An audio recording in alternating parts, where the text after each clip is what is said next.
you this. This little girl's name is Piper, and she's a senior, and she's a Chihuahua rat terrier. She's a rat terrier is what she is. And she was found as a stray and available for adoption at the San Diego Humane Society. Look, they put her nail polish on her toes in hopes that someone would say, oh, I want to do that with Piper. Isn't she adorable? She loves to play. She's a 10-year-old girl, but she still is really playful. Look, Piper, get it, get it. Oops. Well, she's playful when there's not a camera on. And she's a happy girl. She's very happy. She's like, dude, what is that you have there?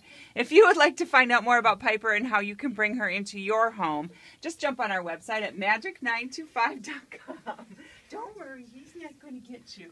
And click on Jagger and Christy and Critters, and you will find Piper.